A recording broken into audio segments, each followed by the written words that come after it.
I may take the liberty of beginning by saying something about myself and my role in talking to you about philosophical matters, because I want it to be understood perfectly clearly that I am not a guru. In other words, I talk about what we call these things, and that comprises a multitude of interests concerning Oriental philosophy, psychotherapy, religion, mysticism, etc. I talk about these things because I'm interested in them and because I enjoy talking about them. And every sensible person makes his living by doing what he enjoys doing. And that explains me. Now, in saying, therefore, that I am not a guru, that means also that I'm not trying to help you or improve you. I accept you as you are. I'm not out, therefore, to save the world. Of course, when a stream, a bubbling spring, flows out from the mountains, it's doing its thing. And if a thirsty traveler helps himself, well, that's fine. When a bird sings, it doesn't sing for the advancement of music. But if somebody stops to listen and is delighted, that's fine.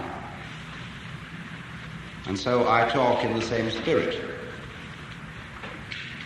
I don't have a group of followers. I'm not trying to make disciples, because I work on the principle of a physician rather than a clergyman.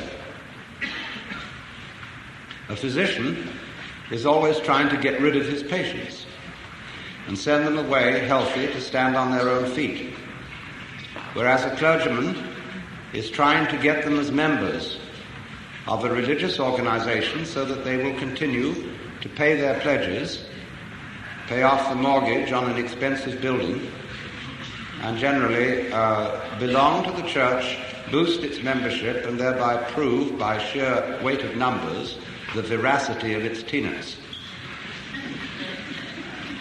And my objective is really to get rid of you, so that you won't need me or any other teacher.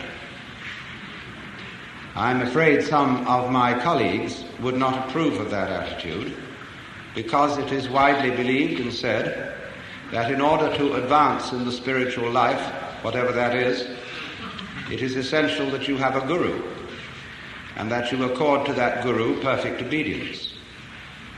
And so I'm often asked the question, is it really necessary to have a guru? I can answer that only by saying, yes, it is necessary if you think so.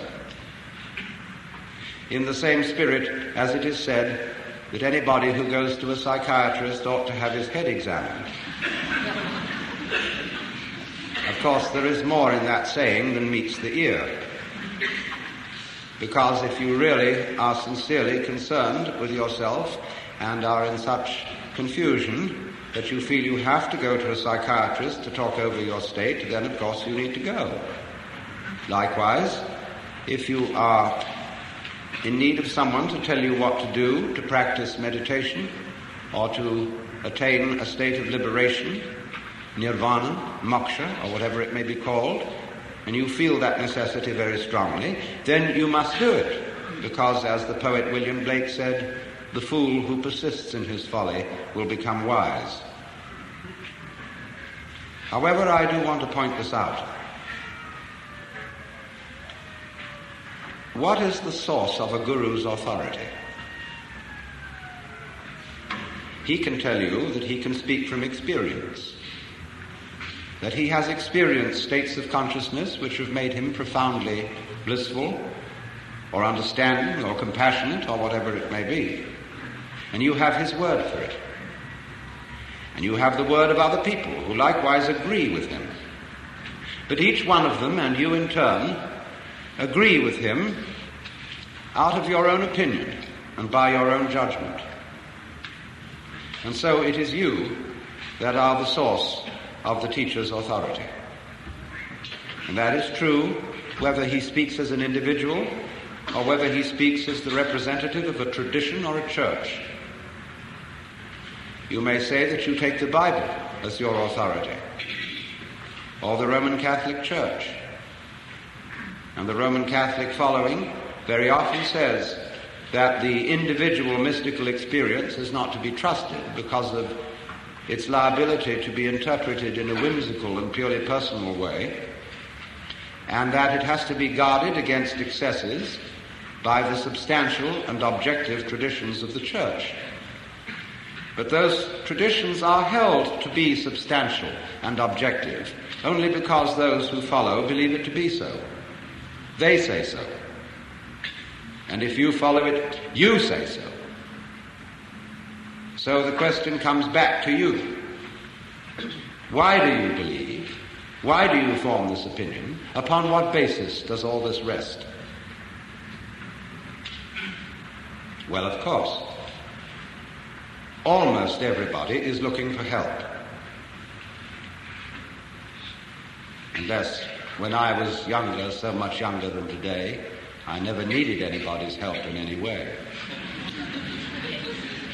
But there is this feeling of a certain helplessness, of being alone and somewhat confused in an unpredictable, wayward, external world of happenings.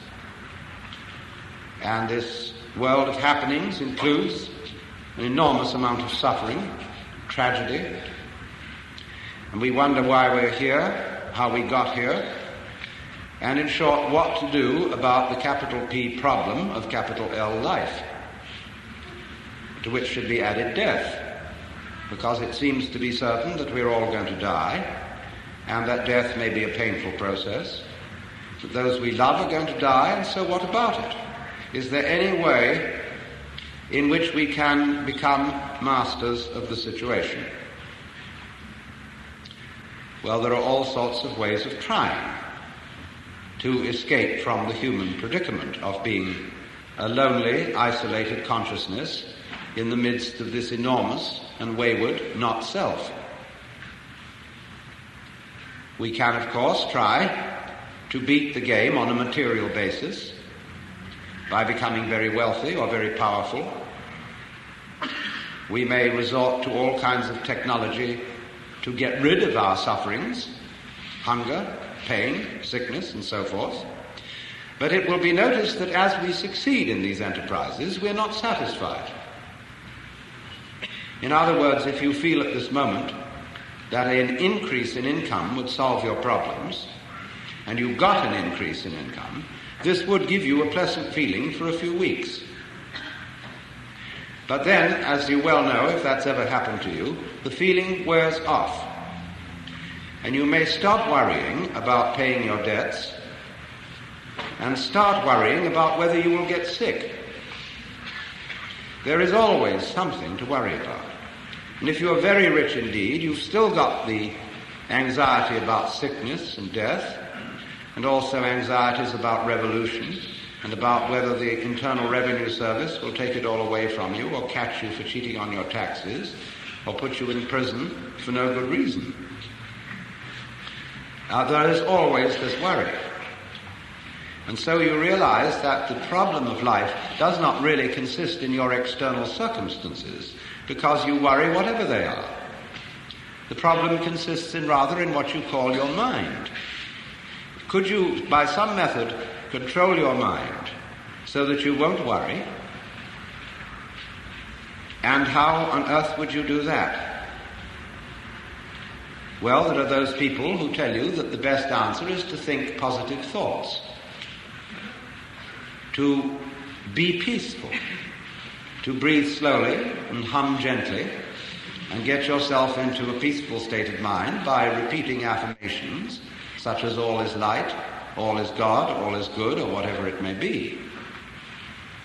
But unfortunately, It doesn't always work because you have a nagging suspicion in the back of your mind that you're simply hypnotizing yourself and whistling in the dark.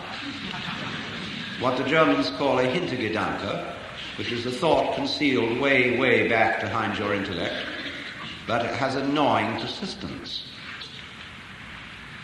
What if?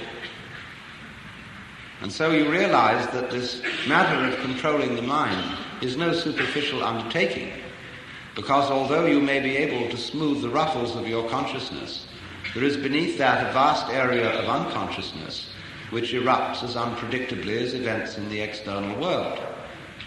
And so you consider seriously the possibilities of psychoanalysis, to go down and get into those depths and see if oil can be put on those troubled waters. And then, of course, you get into the guru business. You have to go to someone against whose mirror you can reflect those aspects of yourself of which you are not directly aware. So as the process goes on, you find there is something awkward about all this. And this awkwardness can be expressed in many different ways. One of them is this: how on earth are you to get at yourself, to do something about yourself? Because it's a project not unlike trying to pierce the point of a pin with the point of the same pin. In other words, if you feel that you could do with some sort of psychological or spiritual improvement, obviously you are the character who's going to have to bring this about. But if you are the one who needs to be improved, how are you going to accomplish the improvement? You're in the predicament of trying to lift yourself up off the floor by pulling at your own bootstraps.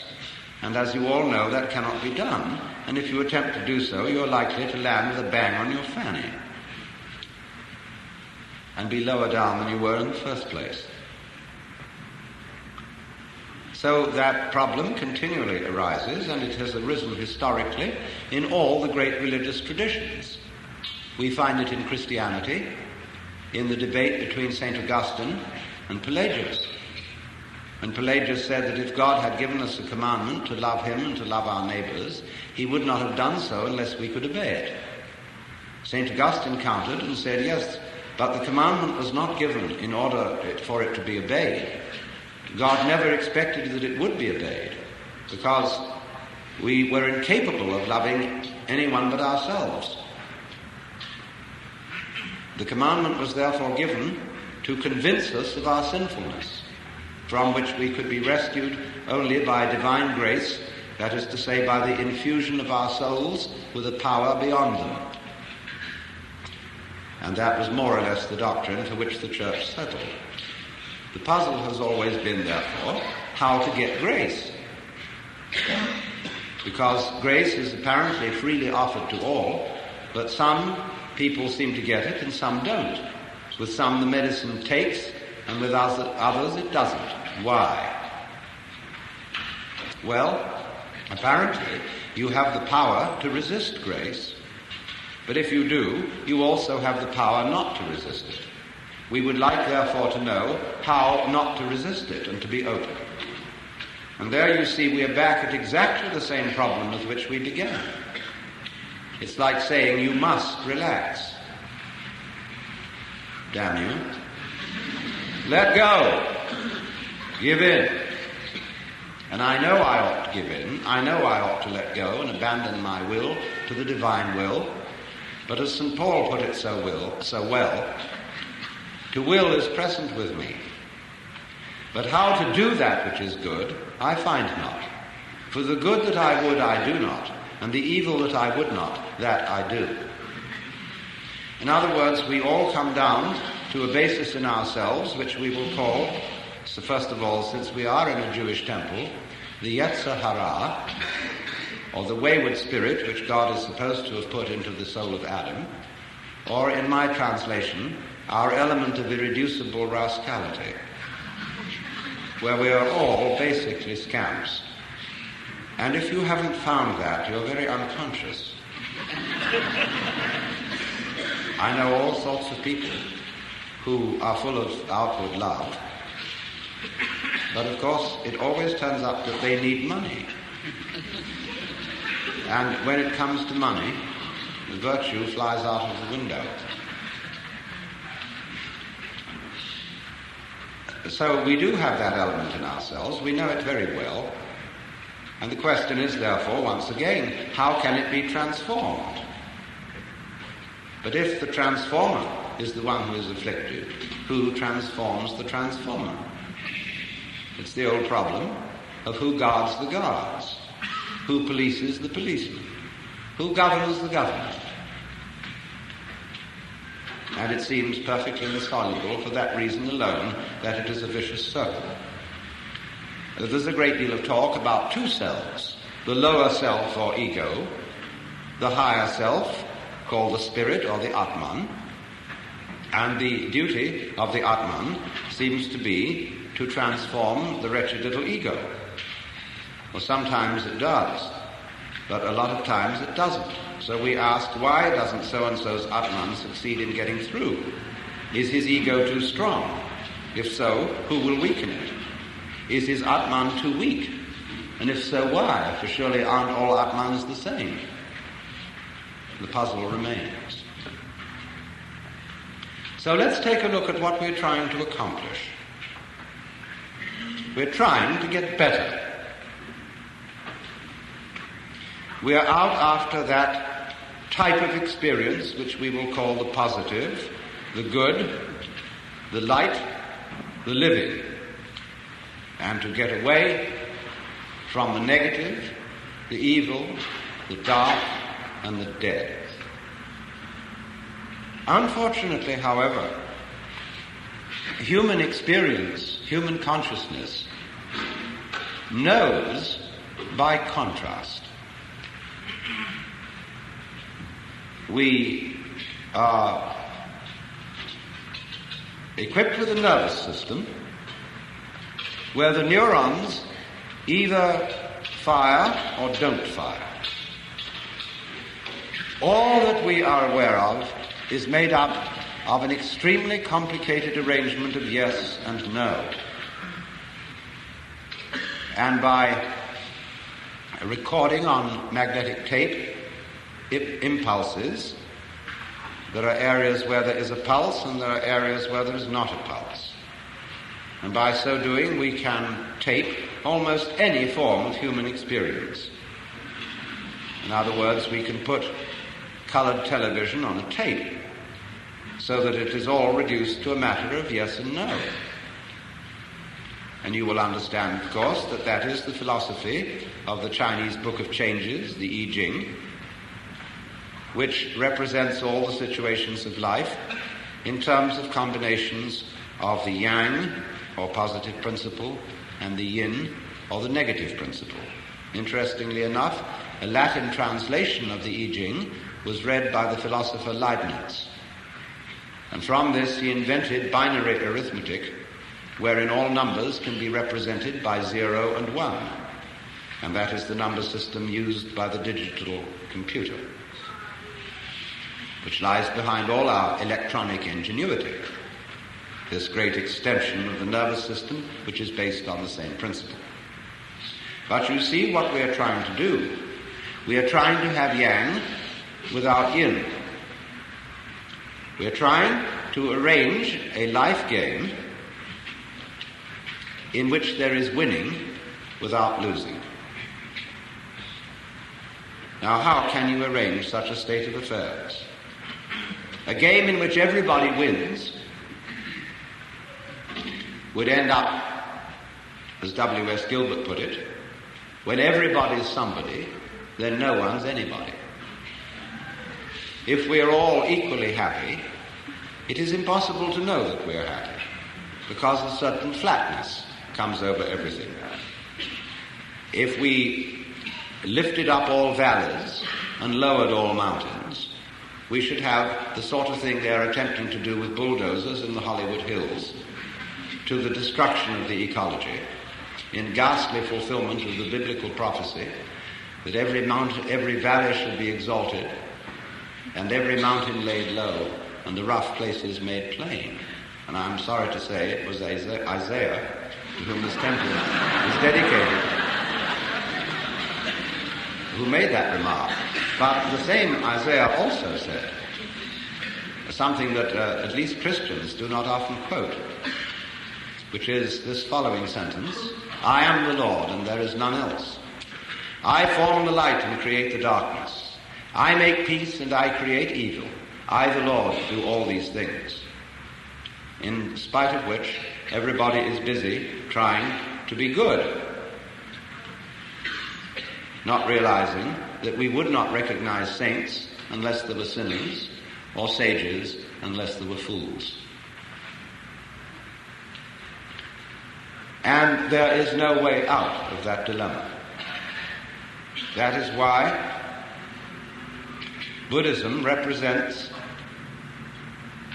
existence in terms of a wheel called the Chakra, the wheel of becoming, of birth and death. And on the top of that wheel there are Deva people, whom we would call angels. And at the bottom of the wheel there are Naraka, or tormented people, in purgatory. And you go round and round. Now this way, now that way. It's really like a squirrel cage, where you're running and running and running to get to the top. And yet you have to run faster and faster to stay where you are. And that's why there is always the sense of the more you succeed in any scale of either worldly or spiritual progress, the more you have the haunting feeling that you're still in the same place.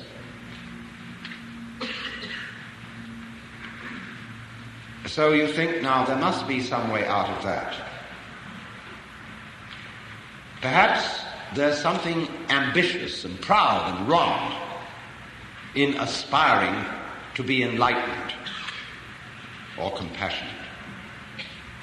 Perhaps there's a great dose of spiritual pride in that I, by my efforts, could make myself into a Buddha or a saint. And therefore, perhaps the thing to do is to try to eliminate all desire. Not only the desire for worldly success, but likewise the desire for spiritual success. For the Buddha proposed that desire was the root of suffering, and therefore suggested to his hearers that if they eliminated desire or clinging, they might cease from suffering. But you must realize that the so-called teachings of the Buddha are not doctrines in the sense that the Jews and the Christians and the Muslims have doctrines. They are proposals. They are the opening steps in a dialogue. And if you go away and try not to desire in any way, you will very quickly discover that you are desiring not to desire. And so we very rapidly come to a situation where you discover that with regard to your own transformation, everything you try to do about it doesn't work. It may have some sort of temporary success to make you feel better, but again and again you come back to the same old gnawing problem, and that is why people interested in spiritual things tend to move from one sect to another, from one teacher to another, always hoping that they will meet one who has the answer. Of course, then there are many teachers who say, indeed, there is nothing you can do. And therefore you have to practice non-doing, as the Taoists call it, wu wei, non-striving. But then you find in turn that it's extraordinarily difficult not to strive. It's like trying not to think of a green elephant. And immediately you think of it. And so you come to the dismal conclusion that you can neither achieve what you want to achieve, that is to say, liberation from the alternation of the opposites by striving, nor can you achieve it by not striving. And thereby you have learned that you cannot concentrate on purpose. It's like trying to be unself-conscious on purpose, or to be genuine on purpose, or to love on purpose. When you say, I ought to love, well, that puts you in a double bind. When we say of a person, well, he's trained himself to be deliberately unself-conscious, or he has very disciplined spontaneity. But what we were looking for was somebody whose spontaneity was genuine, so that the scaffolding didn't show. And we believe that there are such people, like children, but they don't know how interesting they are. And when they find out, they become brats. Imagine for a moment that it was your privilege to have a brief interview with God, in the course of which you were allowed to ask one question. What would you ask? Now, you would have to think this over very carefully, because this golden opportunity would come to you only once, and you would have to be most careful that you didn't ask a silly question. Well, you might try God out with a Zen Buddhist koan, such as, beyond the positive and the negative, what is reality? And the Lord would turn to you and say, my dear child, your question has no meaning. And you wouldn't have the opportunity to think up a meaningful one and come back. So perhaps you should have... And the Lord would say to you, why do you want a question? See, it seems you do want one, don't you? Because you feel that is the insoluble problem of trying to win without losing. Now, as long as you can keep that problem, you'll be busy. Only, however, until you see that it can't be solved. But there are all sorts of ways of presenting that problem in such a way that you cannot see that it's meaningless. And the better gurus are very clever at bringing these ways out. You may see, for example, if you are invited to practice intense concentration, that after a while you find yourself thinking about concentrating, and therefore that your concentration is somewhat divided. Or he may ask you, why are you concentrating? What is your motivation for this activity? And you find out that it's your element of irreducible rascality. So, however, the teacher, once he's seen that we've mastered that lesson, has something still more ingenious. He says, now, you've actually made progress, because finding out that you could not really concentrate was valuable because it began to prick the illusion of your ego. But you've only got your foot in at the door. Beyond this are many, many higher things to be learned, and you must redouble your efforts. And so, of course, you apply yourself all the more, again and again, on all sorts of tricks that these old gentlemen can come out with. And you will keep at it just as long as he can make you fall for it. But in the end, you see that it was all tricks. As the great Zen master Rinzai said, well, after all, there was nothing much in Obaku's Buddhism. And he went on to explain to his students that the art of Zen, or teaching Zen, is like deceiving a child with an empty fist.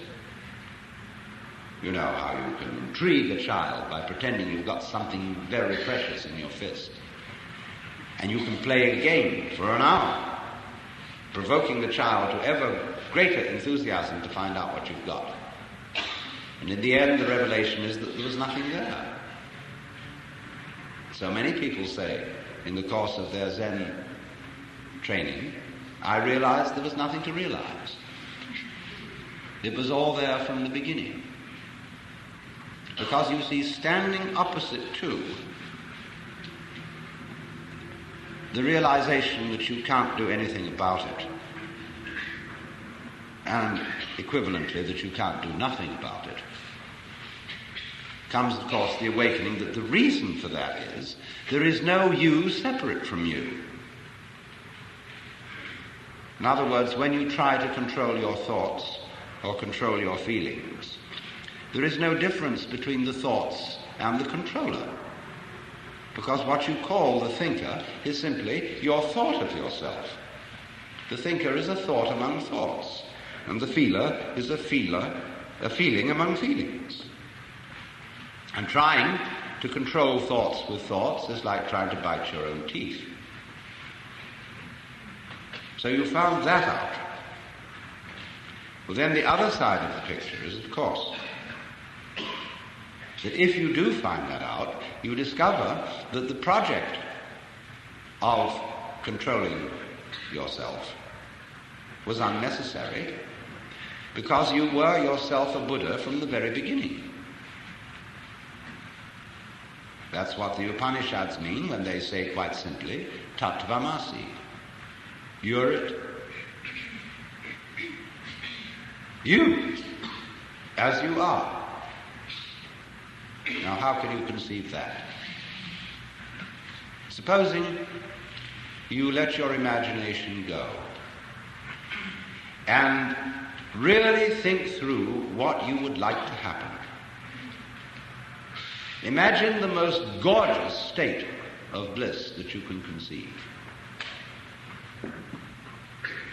where there are no worries, no anxiety, no haunting future with unpleasant consequences. You're in control of the whole works, and you're sitting on your lotus, perfectly content. And I ask you seriously, is that really what you want? Are you quite sure that's what you want? Imagine now, let's get this situation straight. You've got everything you want. You're in the highest possible spiritual state that you can conceive. And yet, I haven't really surrendered myself, because I know it all. Something I don't know. So please, the surprise. You know what would happen? You would find yourself sitting here in this building tonight, feeling exactly the way you feel.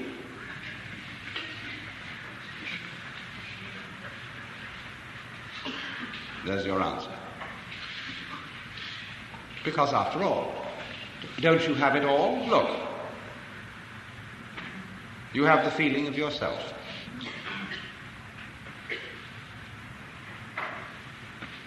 But the feeling of self depends on there being at the same time a contrast, the feeling of other. The self has a certain sensation of being in control of life to some extent through voluntary action. The will seems to have a certain freedom. And yet, on the other hand, there are limits to that. And it seems in the end, life sweeps us away, and we are overwhelmed by the involuntary. And yet, the voluntary keeps popping up. New voluntaries come into the world with every baby. So you see, you couldn't have the experience you call being a voluntarily acting self without the contrast of the involuntary happening. Now, do you want to be without the involuntary happening? You want to get rid of that? All right. If you get rid of it, you won't have the experience of the voluntary self. Or would you like to turn it the other way around? Would you like to have the experience of no voluntary self? And on the other hand, everything just happens. Well, then you say, well, I'm not sure about that. because then I would feel at first that I was floating. See, that I had no further responsibilities, that I was just walking on air. And we do get that feeling sometimes. If you take the ideas of determinism and fatalism to their final conclusion, you do have that sense of freedom from all responsibility, freedom from worry and care. And you float along for a while, but it wears off. You don't somehow seem to be able to follow out that philosophy consistently, especially if you have children. And somehow a society begins to push on you to be responsible, as it pushes on children to be responsible. And so this nagging duality keeps coming back. That I cannot realize the nice irresponsible condition of involuntary behavior unless I have the contrast of the possibility of the voluntary, and vice versa. Now what does that mean?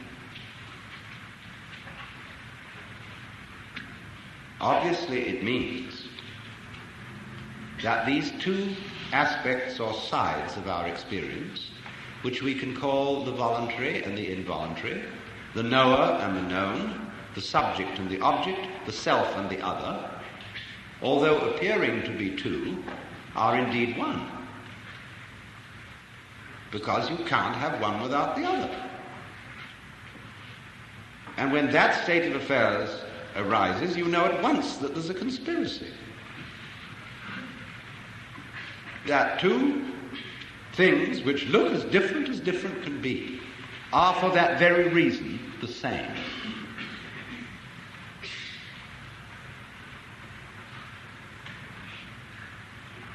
Now, you can detect even under those actions of yours which you call voluntary, the voluntary movement of the muscles or of the mind, that there are processes which are not voluntary. You do not will your blood to circulate. You do not control by intention the synapses in your nervous system, and yet you would be incapable of any voluntary action unless those involuntary processes were going on. So you see these two things go together. And you begin to realize something which is rather difficult to describe, that what you call your experience is a do happening. We don't have good words for this. We have some words which have this sort of sense, like the word cleave, which means to stick together or to hold together, and also to split. And the word sacer in Latin means holy and accursed. And so I would like to propose we all should find some word for a do happening, because it's all a do happening. That's what Buddhists mean when they talk about karma. The word karma means action. And when something happens to you, be it good or bad, they say it is your karma. That means, quite simply, it is your doing. But you say, I didn't mean to do that. No. One school of thought will explain it by saying, but you see, you did something in a former life or at a former time, which now has this consequence. But that's a very superficial understanding of karma. You don't need to believe in reincarnation to understand karma. Karma is simply that you don't let your left hand know what your right hand is doing. That with one aspect you are doing what you call the environment, and with the other aspect you are doing what you call the organism, the me, this living body. But as you cannot conceive possibly the existence of a living body with no environment, that is the clue that the two are basically one. Like the two poles of a magnet, north is quite different from south, and yet it's all one magnet. So in precisely the same way, you are both what you do, and what happens to you. So that you have a little game in which you play that what happens to you, that you're not responsible for. That's not you, see? You're only responsible for this side of it. And then you can compete with the other side. What it's like is this. Get 2 knitting pins, 1 in each hand, and have a fencing match with yourself. And really sincerely try to stick the other hand. But that other hand must really sincerely be trying to stick the first one and also to defend itself. It's like playing chess with yourself. You see? Now, it won't work. You'll come to a sort of standstill unless you decide for your right hand that that's the one that's really going to win. Well, then you've broken the rule of the game, you see? Well, that's what we do. That's what is called by both the Hindus and the Buddhists avidya, ignorance, which really better means ignorance. So what it comes down to, you see, is basically this. Just in the same way that the authority of the Guru is your authority. You did it. So the place where you are in life is where you've put yourself.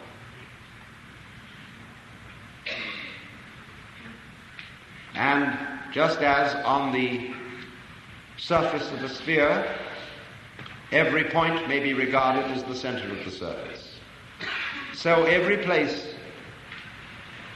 may be regarded as the true place. And everyone's in his true place.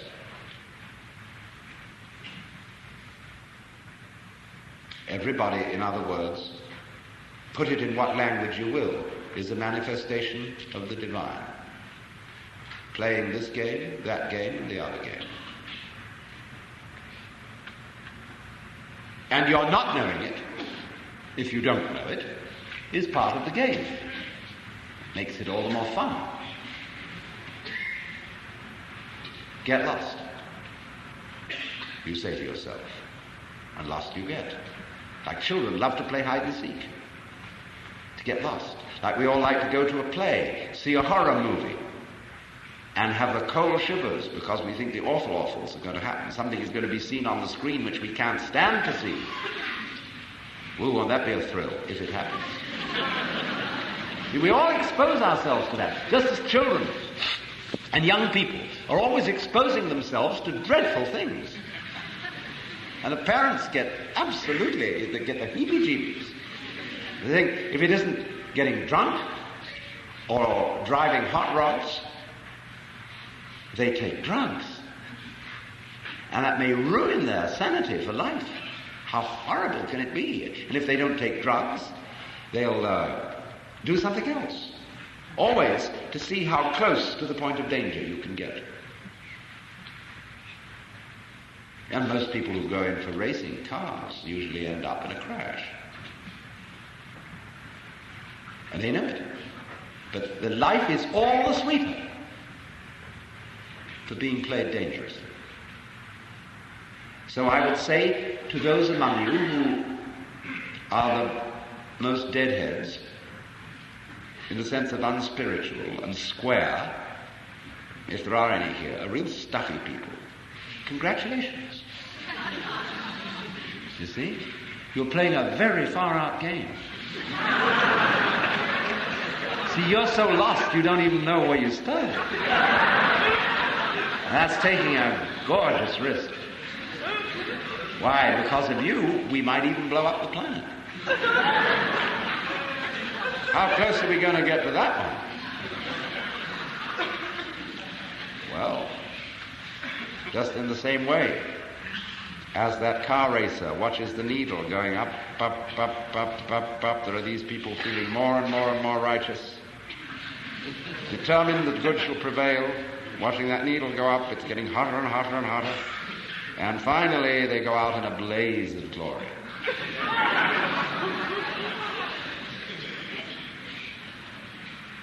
And then when the dust settles, they say, that was the close squeak. I mean, that was quite a dream we've woken up from. See, where will we go next? See, because that's the point, it's simple. That's why I would say that my function is liberative. I want you to see that it's you. It's not me. It's not Swami so-and-so. It's not Buddha so-and-so. It's not Saint so-and-so. It's you. You do it. As Sir Edwin Arnold put the words into the mouth of the Buddha, you suffer from yourselves. None else compels. None other holds you that you live and die and whir upon the wheel and hug and kiss its spokes of agony, its tire of tears, its nave of nothingness. And when one of the old Zen masters went to his teacher and said, "What is the way to liberation?" The teacher said, "Who is restraining you?" He said, "No one." "If so, why should you ask for liberation?" It all bounces back to you. What do you want? Do you know what you want? Can you think it through? Say exactly what you want. And invariably, you'll get back to the place where you are. Because what you say you want is always the symptom, the expression of what you are now.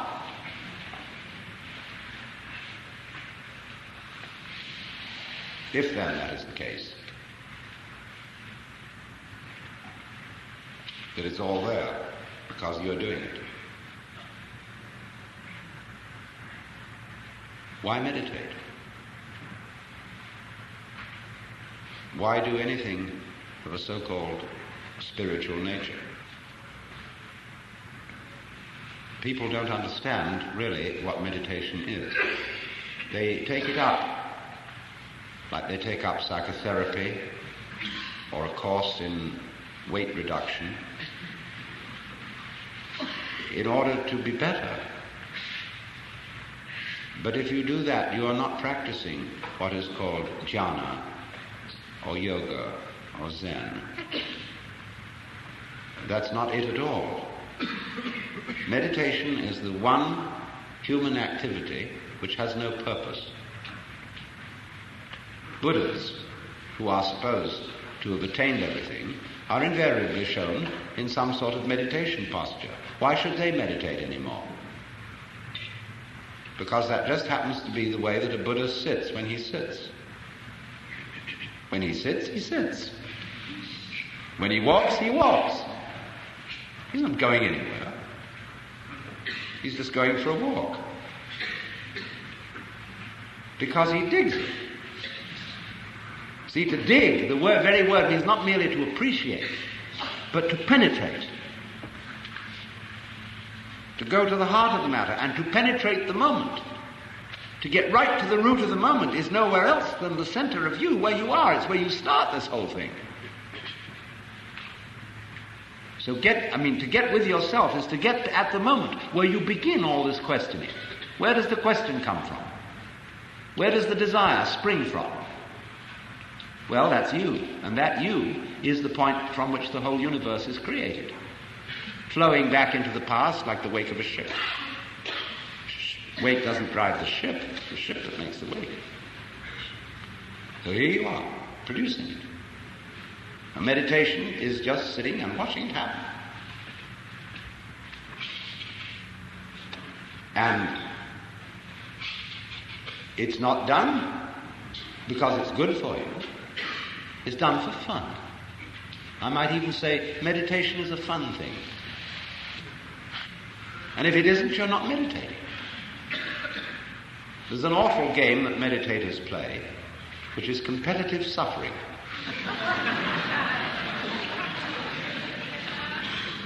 They go to some place where they sit for hours on end until their legs ache and practically fall off. And then come back and brag about they sat through all those hours of leg aching. Now, it's very difficult to put down people who are suffering. because after all one has a natural sympathy for pain. But I sometimes want to say, for goodness sake, don't throw your suffering at me in that way and in that spirit. Don't brag about it. Don't one-up me by saying, well, I've suffered more than you have. People do things like that. They say, well, I'm more aware of my shortcomings than you are. I'm more tolerant than you are. I recognize more than you do what a rascal I am. There are every kind of way of one-upping somebody else in order to play the game in which I always win. So once we get into that kind of thing with the meditation scene, we get into hierarchies and ranks and degrees, and who has attained number 7, who has attained number 9, and the expert guru will always put a stage higher than anybody's thought of, so as to see how far your ambition will run. And so this goes on endlessly, until you suddenly wake up and begin real meditation by realizing that you were there. That you do really meditate all the time by virtue of existing all the time. Only you miss that eternal now by always looking for something next minute, expecting a result. Now you can say, let me not expect a result, because one does anyhow.